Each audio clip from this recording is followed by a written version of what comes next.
UP की इन 25 सीटों पर होने जा रहा बड़ा बदलाव। मेनका और वरुण गांधी पर संशय बरकरार। ब्रजभूषण की नैया कैसे लगेगी पार।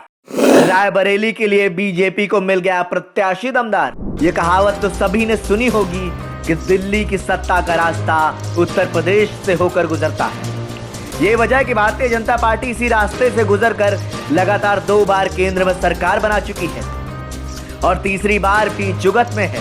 बीजेपी ने 2024 में यूपी की सभी 80 सीटें जीतने का टारगेट सेट किया है, जिसके लिए सियासी दांव भी चले जा रहे हैं। बीजेपी ने यूपी की 80 में से 5 सीटें अपने सहयोगियों को दी हैं, तो 75 सीटों पर खुद किस्मत आजमाने जा रही है। बता दें कि बीजेपी अपने कोटे की 75 में से 51 सीट पर उम्मीदवारों के नाम का ऐलान कर चुकी है। क्योंकि बाराबंकी सीट से उम्मीदवार बनाए गए उपेंद्र रावत ने कथित वीडियो वायरल होने के बाद अपने कदम पीछे खींच लिए हैं। इस तरह से बीजेपी को अभी 25 सीटों पर उम्मीदवारों का नाम ऐलान करना है। लोकसभा चुनाव के लिए उम्मीदवारों के नामों को लेकर Uttar Pradesh BJP core group की बैठक शनिवार शाम दिल्ली में हो सकती है। इस दौरान सूबे की बची हुई 25 सीटों पर उम्मीदवारों के नाम को लेकर चिंतन भी हो सकता है। इस अहम बैठक में बीजेपी अध्यक्ष जेपी नड्डा, गृह मंत्री अमित शाह के साथ सीएम योगी आदित्यनाथ, उत्तर प्रदेश बीजेपी अध्यक्ष भूपेंद्र चौधरी समेत यूपी के कोर ग्रुप नेताओं की मौजूद रहने की संभावना है। हालांकि बीजेपी ने अपनी पहली लिस्ट में एक भी मौजूदा सांसदों का टिकट नहीं काटा है, लेकिन अब जनरल वीके सिंह, वरुण गांधी, मेनका गांधी, ब्रजभूषण सिंह, रीता बहुगुणा जोशी और संतोष गंगवार जैसे दिग्गज नेताओं की किस्मत का फैसला होना बाकी है।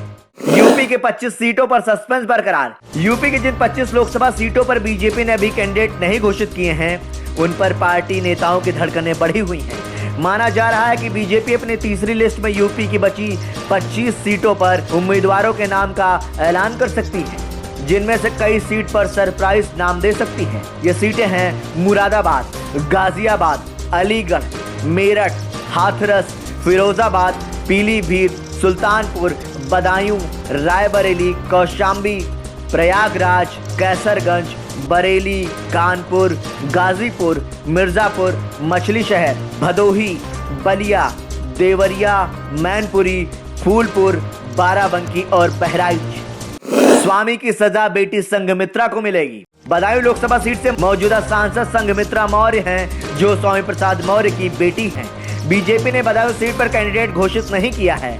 ऐसे में सभी की निगाहें लगी हैं कि क्या बीजेपी संघमित्रा मौर्य को दोबारा टिकट देगी, क्योंकि उनके पिता स्वामी प्रसाद मौर्य लगातार बयानबाजी कर रहे हैं और बीजेपी पर हमलावर हैं। बता दें कि बदायूं हाई प्रोफाइल सीट मानी जाती है, जहां से सपा ने धर्मेंद्र यादव का टिकट काटकर शिवपाल यादव को प्रत्याशी बनाया है। बीजेपी इस सीट को हर हाल में अपने पास रखना चाहती है, जिसके लिए किसी तरह का कोई भी रिस्क लेना नहीं चाहती।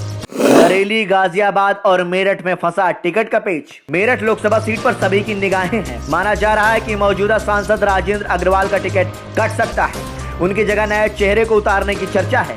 इसी तरह गाजियाबाद लोकसभा सीट को लेकर भी कयास लगाए जा रहे हैं। जनरल वीके सिंह 2 बार से सांसद हैं और तीसरी बार टिकट की जुगत में है, लेकिन बीजेपी के स्थानीय नेता उनकी राह में अड़चन बन रहे हैं। ऐसे में देखना दिलचस्प होगा कि बीजेपी जनरल वीके सिंह को उम्मीदवार बनाती है या नहीं।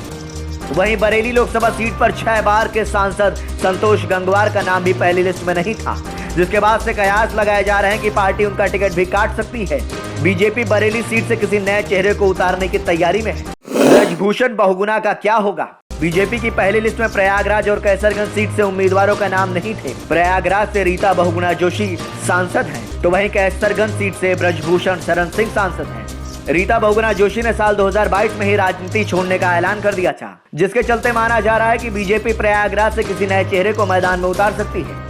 वह कैसरगंज लोकसभा सीट पर बीजेपी ने भले ही पत्ते नहीं खोले हों, लेकिन ब्रजभूषण ने चुनाव लड़ने की ताल ठोक रखी है। ब्रजभूषण सिंह पर महिला पहलवानों ने यौन शोषण के आरोप लगाए थे, जिसका मामला अभी भी चल रहा है। ऐसे में सभी की निगाहें हैं कि क्या बीजेपी उन्हें टिकट देती है या नहीं। मैनपुरी और रायबरेली में बीजेपी किसे देगी टिकट। बीजेपी ने सपा के मजबूत गढ़ मैनपुरी और गांधी परिवार का दुर्ग माने जाने वाली रायबरेली सीट पर भी अपने कैंडिडेट घोषित नहीं किए हैं। मैनपुरी सीट से सपा की डिंपल यादव सांसद हैं और दोबारा चुनावी मैदान में उतरी हैं। वहीं बीजेपी 2 बार से शाह के उम्मीदवार पर दांव खेल रही है, लेकिन इस बार बदलाव के मूड में है।